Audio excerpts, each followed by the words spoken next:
a couple of questions about dialogue and engaging in dialogue with people. So the first issue that I face is I have a very high need for intellectual stimulation, and I can't get that with most people. It's something like you can have a dialogue for a time, but then it's high trait openness. Yeah. But then they sort of run out of ideas, and they can't keep up, and it sort of falls apart. And I think this is a problem that intellectuals have quite frequently, is that they sort of, once they start reading difficult and rewarding stuff, they stop wanting to talk to regular people, and I think that contributes to the disconnect that you see between intellectuals and working class people and stuff like that. And the other question I had was about... Okay, wait, I don't know if that's a question. I mean, I believe there's a question in there, but The question is, how should we address that? How should I address it? And is that something that can be addressed? Well, part of the answer to that is that's what the universities were for. I mean, you know, not everybody is equipped to or interested in engaging in high-level discussion of abstract and creative ideas. You know, you hear this idea that everyone's creative. That's a lie. It's as straightforward as that. True creativity is very, very rare.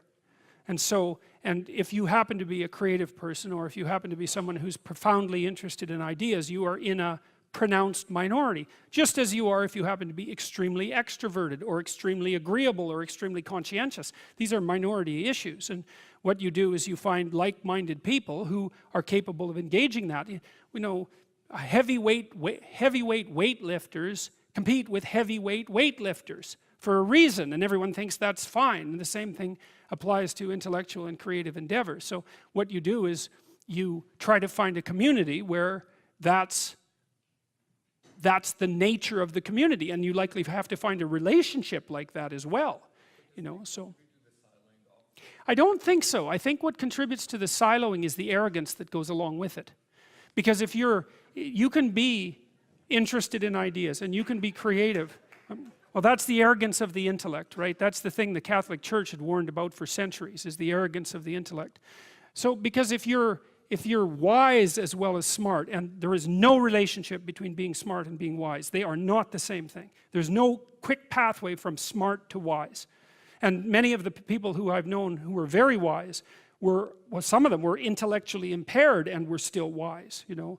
So it's the arrogance that brings up the block. And I see this, for example, happening in the United States in particular, because the last time I went down there, for example, I had friends down there, and some of those friends are very, very smart people, and some of them were talking about the Trump voters, and they were talking about the Trump voters with contempt. And I thought, you better watch that, because that's 50% of the damn population. And it might be convenient to think that they're stupid and beneath you, but it's not conducive to a civil state, and there's no evidence that it's true, because there isn't a straight line between intelligent and wise. And so I think that if your character is developed and you're intelligent, you can have your siloed creative community, but you develop enough wisdom so that you can see all the things that people can do that are of high ethical utility that are outside the intellectual domain. You know, and I think that's why in the New Testament, I think that's why Christ is a carpenter. Right? Because, well, first of all, a carpenter is one of those jobs that when you're dishonest, it manifests itself immediately, because what you build falls down. And so if you're an honest carpenter, you build a good house. So there's a nice metaphor there. But it's also a warning, in some sense, against the equation of intellectual brilliance with moral superiority. And so if the intellects would drop their moral superiority, and fat chance there is of that, then the divide between the working class, say, and the elite would resolve. And there's every reason to have respect for decent working class people. I mean, it's on their labor, as the left-wingers at least hypothetically agree, that the entire edifice of the culture is resting. So you can have your cake and eat it too, but you have to not assume that your niche makes you superior. And it's very difficult for smart people, especially smart. There's this scene in Nietzsche's, it's in Thus Spake Zarathustra, where Zarathustra, the prophet, comes down from the mountain, and he comes into a public square, and there's this crowd around this little midget who's only about this high, who has a gigantic ear, and everyone is marveling at him. Well, that's what the modern intellect is like. It's a midget with a giant, well, mouth generally, not an ear.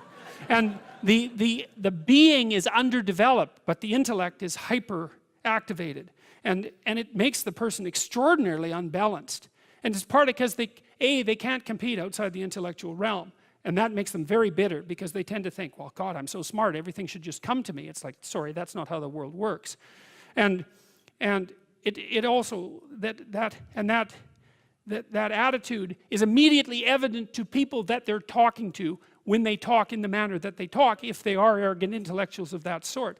You see that in The Simpsons did a good job of that with Comic Book Guy, right? I mean, he completely useless in every possible dimension with an IQ of about 160. And it's very annoying to people who have an IQ of 160 that they can also be completely useless.